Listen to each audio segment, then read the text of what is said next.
And another cool area inside Premiere Pro that a lot of people don't know exists is if you click on this little tiny arrow here, you can actually have inserts and sends where you can apply different plugins that affect the entire track. So if you have a whole bunch of audio on one track, you can actually apply, for example, a high and low pass, which gets rid of any low end frequencies or high end frequencies that you may not want, and it'll affect the entire track.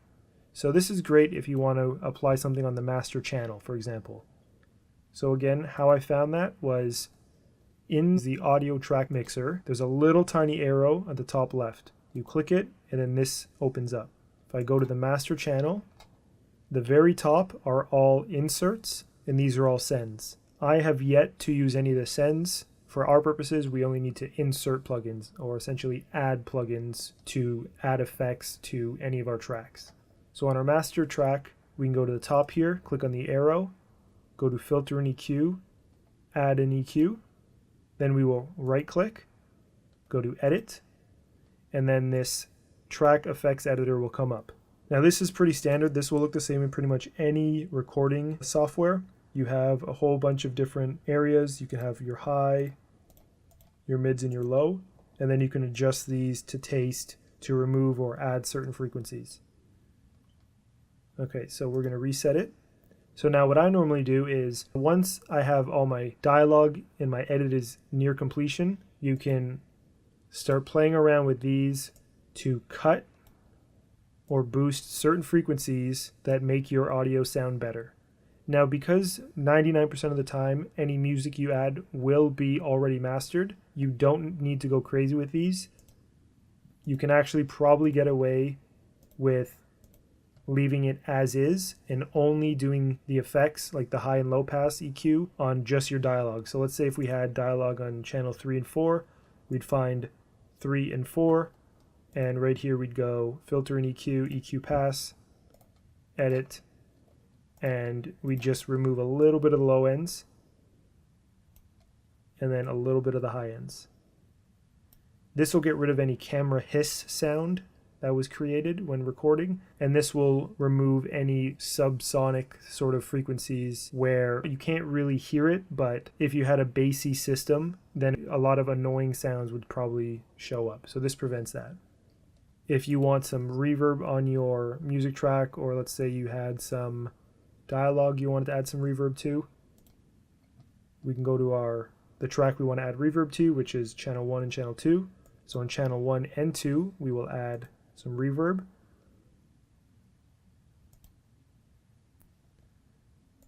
We can either go to one of these, which is a preset, or we can edit. And basically just mess around with all of these settings until you get a sound that you like. And then from there, play around with the mix level in order for it to be more in the mix or less in the mix. So I normally would set that to around 20% or so. And then I would do the same thing on the second channel so that it happens in both the left and right. If you find 20% is too much, put it to 10 or 15. There are also some noise reduction plugins such as Declicker, Crackler, Denoiser. These are okay. It really depends on the audio you have. So if you have some audio that has a couple crackle sounds in it, you could try using this to remove a little bit of it. They're not perfect, depends on what you have, but you can try those out. And the last thing here would be on your master channel. Once you're done your edit and you have dialogue and you have all of your sound effects and your music added and you're ready to export, I would recommend going here and adding a special and then a mastering plugin. And this kind of, in a sense, glues everything together and makes all of the channels work nicely together. It adds a little bit of reverb if we go to right click and go to edit. And then the subtle clarity is a preset that works great. You can see it boosts a little bit at 2000. You can also add a low and high pass like we did with the EQ if you'd like, and then you just would simply lower the volume here. And then it does the exact same thing as we did in the EQ. Now, the only thing I would change is the reverb amount. 20% is a little high for the master channel. You'll definitely notice some reverb. The idea with adding reverb is you really don't want to be able to hear it. You just want it to be enough that it is doing something, but not enough to be actually heard.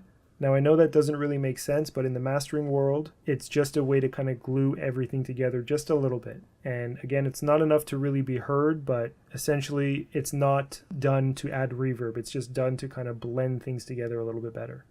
So I normally set that to about 5%. The exciter is great. This boosts a little bit of the high end.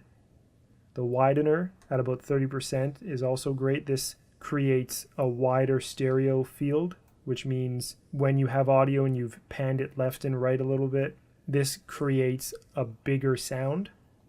Your loudness maximizer, this increases the overall sound of your master channel by 15%, and your output gain is set to 0. You can boost it a little bit if you want, but 0 is fine.